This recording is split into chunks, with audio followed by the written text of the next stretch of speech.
What's going on, everybody, and welcome back to Comic Breakdown. The day has finally arrived. Kicking off today's video, starting with the resurrection of Magneto. This is issue number 1 of a 4-issue miniseries. This is falling under the fall of the House of X umbrella. Now, we all knew that this day was coming, the inevitable return of Magneto himself. But we have all wondered, how is this gonna happen? Resurrection has been taken off the board. Magneto made Xavier promise that he wouldn't resurrect him. He made a deal with the people of Krakoa, with the Great Ring, for him to be able to sit there and have them all respect him. Both Storm and Magneto, they gave up their resurrection, that if they die, it is permanent, that there is no returning. And then Judgment Day came. Uranus was released upon the Krakoa people. Magneto stood against him, and it cost him his life.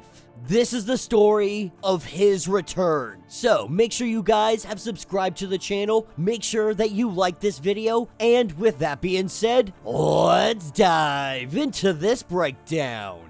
Alright gang, so as we dive into this issue, we pick up with a scene that looks a lot like Magneto's own personal hell. The man himself standing before it. And there is a symbolism here that we have yet to fully understand. But sitting at the feet of Magneto are 5 different helmets. 3 of them red and purple, 1 black, and 1 that is more of a white silver. He calls out to Storm, and he says that he was wrong. This is where we see Storm waking in the middle of the night in a huge startle, because what that imagery was a dream. It was a vision. She screams out no. The man that she is currently with, Craig, he calms her. He brings her back down and grounds her. They are currently on Krakoa. Now, for those that don't know, Craig isn't some king. He's not a mutant. He's not anything. He's really just an astronaut. One that ended up adopting 2 children. But him and Storm have found themselves intertwined of late. But even being grounded, she has to go. She knows that seeing Magneto was much more than a dream. This was him calling out for help. And so with her heading off, she goes to have a conversation with the Defenders. As they sit here and try to figure out what's going on with Dominion, Orchis, how it's all intertwined, what's really going on here. This is when Storm shows up. And though at first she's not necessarily greeted on the greatest of terms, Storm has come asking for a favor, letting the good doctor know what she needs done. Storm lets him know that she needs to go to the waiting room. Now, for those of you that don't know about this, the waiting room is an absolutely awesome concept that was created. The Scarlet Witch created what we call a mutant heaven. So if a mutant dies, they go to this waiting room. Not only that, but anybody that ever has had an X gene, they're in the waiting room. Anybody that will have an X gene. It is the ultimate protection, the greatest gift Scarlet Witch could give after everything that happened. And so we presume that this is in fact where Magneto is, along with every other person that has ever died and had the X gene. Being able to get a seed from Apocalypse and Redroot, getting it from the new island, which means this is a different gateway, a gateway that is not locked off.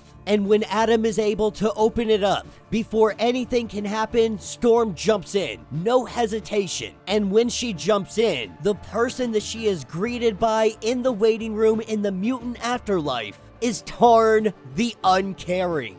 Now, if you don't know who Tarn the Uncaring is, I highly recommend that you check out Ten of Swords. That's where he really came into his own in the X-Men lines. And so with this meeting, knowing their history, Storm is obviously a little tense, a little standoffish, wondering why he is here. But like every other mutant, he is allowed here. This is the gift from the Scarlet Witch. But she wonders why he is here waiting. We all know that Tarn the Uncaring is a devious individual. He's obviously plotting something. Maybe not necessarily against Storm, but he's plotting something in the afterlife regardless. But as Storm looks around, she sees that there is nobody else here. Tarn asking, should Paradise be crowded? Should they be on call? Or maybe this place really is empty. But he does gesture over to some items that we see, what he calls both exits and entrances, which means the waiting room isn't the end-all be-all. There are other places that the mutants could have gone. They can leave paradise if they choose. They can go explore what else is out there after death. This is when Tarn goes on to ask Storm how she is here, why she is here. Now, up here, they have all heard that resurrection has come to an end. There is no telling how long it will take for it to ever come back, if it ever does. But Storm is here, and he has to wonder why. This is when she reveals that she is here for Magneto. And Magneto is the one that killed Tarn the Uncaring. He takes this as a direct insult. And here in the well beyond the worlds, the very seat of magic, he has always been the genomic mage. This is where we see Tarn the Uncaring show out his true form. Now, Tarn says that he could simply end her right here, but Storm calls his bluff, asking why haven't you? And that's because he said it himself. This place is the seat of magic, and if she has learned anything about magic, there are signifiers of power, like the icons of death, judgment, and fate that watch over them. In this place, they are their own signifiers. In this place, they are faced by their true self. They face off against them with their truest self. And Storm has already proven before that she is the superior. As Tarn goes on talking about all mutants being his canvas, that this is his true self, an ever-expanding, ever-evolving monster. With all of his talking, he didn't realize what was right under his feet, asking Storm who she thinks she is. She is the Witch of Weather, named for the storm, and he is standing right on a cloud. This is where the lightning coming from all directions eats up his body whole, and we see Tarn the Uncaring disappear. This is when Storm is visited by her ancestor, the woman known as a Sheikh. She has come to help Storm learn, telling her exactly why she came here. It is all because the dream of Max, of Magneto. She knows that it was a distress call. She tells her ancestor about the 5 helmets, but she doesn't understand why, telling Storm that 5 is the number of magic, but it has other associations. The 5 sphere is the sphere of judgment, and no mercy is found there, asking, is this person truly your friend?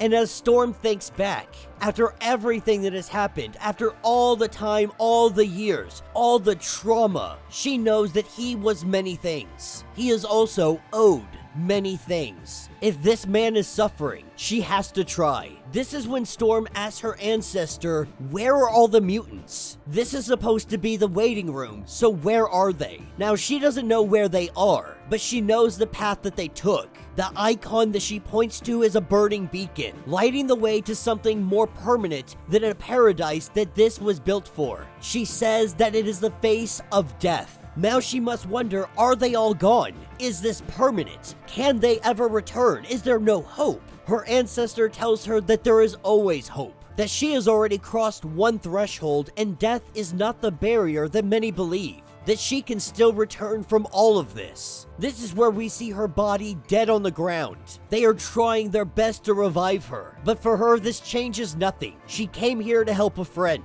She is going to bring him back if he wishes, to bring him back into the fight. And if she must, she will drag every single mutant back as well. Her ancestor letting her know that there are things that not even a goddess could do. But she does have a purpose here, and they must figure out what this purpose is. That darkness must be fought in many ways, on many levels, both above and below. That Magneto holds the key. To find Magneto, she must go through the tower. She climbs her way to the top and then she falls. From atop this tower, she falls into where the Dominions are. Outside of time and space, we see many Dominions, expanding that even one Dominion out there, we thought that that could be a big threat. The truth is, there are many Dominions, but there appears to be some kind of order to these Dominions. As Storm begins to talk to these Dominions, they tell her that she is beyond, outside, what they would designate as overspace. The junction to everywhere is where she is. One of these Dominions appearing to have the crown in the middle, telling her that various Dominions exist. Work, consume, grow as Dominions exist. It is a continuing cycle, but there is one that threatens. Dominions. Infinite power, human-level thought. The threat is infinite. The threat duration could be forever. The Omegas Beyonders were afraid. Are afraid. They are linear.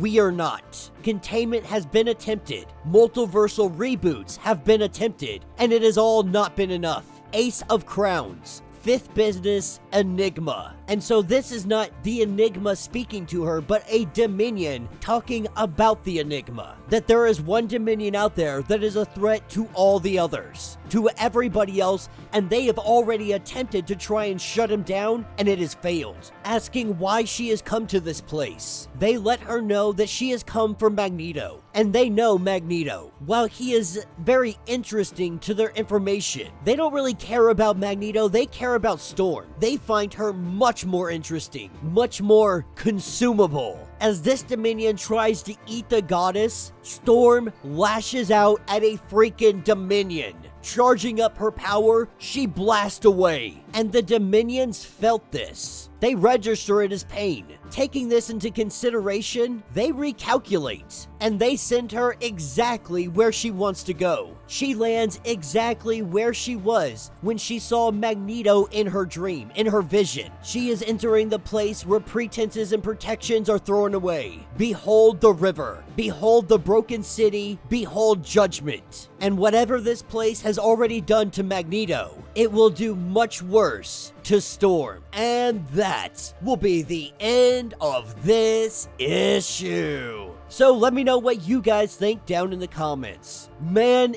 this was a freaking issue. Al Ewing putting it out there, man. This was absolutely phenomenal. You guys know here on Comic Breakdown, we have been a big fan of the spotlight of Storm. While I would definitely like some other heroes to also get the spotlight, I love this Storm is getting so much attention, that her magical roots are truly beginning to show. And if anybody ever doubted her powers and abilities, this woman just struck out at a freaking Dominion. She made it feel pain. How many other people out there could actually do that? Now, don't get me wrong, the Dominions could have probably squished her like a bug if they chose to, but maybe they would rather observe what she's about to do. Maybe they just felt like it wasn't worth their time, because in the grand scheme of things, Storm may have hurt a Dominion, may have made it feel a little bit of pain. But at the end of the day, it's probably not a fight she could win. Not even a fight she could probably make it out of the first round. But this is the beginning of the rescue. Now, this is the first time that we have gotten to see the mutant heaven, the mutant afterlife, the waiting room. It has been hinted at, it has been briefly talked about. We know that when Resurrection was going, there was a queue of people that could be resurrected, or mutants that could be resurrected. They just had to wait in line, wait their turn. Other people got bumped based on priority, so on and so forth. But it was a real interesting concept that kind of just slipped away from us. Kind of got forgotten about, got thrown to the back of our minds. And this is the first time that we have had the opportunity to see it with our own eyes. And of course, what a beautiful way to do this introduction to the afterlife, by using the fan favorite Tarn the Uncaring. So many people loved him, so many people hated to see him die. So it's really awesome that we get to at least see him here in the afterlife, doing exactly what Tarn the Uncaring would be doing. Acting exactly how he would be acting. But more than that, it shows us that the waiting room isn't the end-all be-all. That there are other places, other avenues that everyone could go. After hearing that Resurrection was off the table, most or all the mutants appear to have gone somewhere else. Now, it's hinting that all of those mutants could have just gone to what they consider the door after, the death. But as Storm's ancestor told us, that's not necessarily the end. That there is so much more after death. So much more that we just don't know about. So it will be very interesting to see exactly where these mutants have gone. Will they ever be able to come back? Will we see Storm go to near Dominionhood level power? Use her both magic and mutant abilities to bring back all the mutants. Wouldn't that be a freaking feat to see? If we're gonna end the Krakoan era, why not do it on a freaking bang? Putting Storm front and center and showing what her magic is truly capable of. But this is the beginning of the rescue of Magneto. Magneto appearing to be in his own personal hell. A punishment of sorts, but a punishment by who? Who keeps him here? Who forces him to stay, to endure? Many questions have yet to be answered, but I am strapping in and I am 100% here for it. So let me know your thoughts, let me know your theories. If you want to get caught up on everything going on with this series, go ahead, check out the link in my description as well as the top of this video. It'll get you completely caught up on everything that has been going on with this era of the X-Men. If you would like to support the channel, you can always do so by joining the channel membership, much like Patreon, having multiple different tiers, from $1 to $50, from loyalty badges to comics every single month. Not only are you helping out the channel tremendously, but you are getting tons of perks in the process. If you're unable to do this, please do me the favor of subscribing to the channel, liking this video, hitting the notification bell so you don't miss any content we have coming out. And with that being said, until the next breakdown.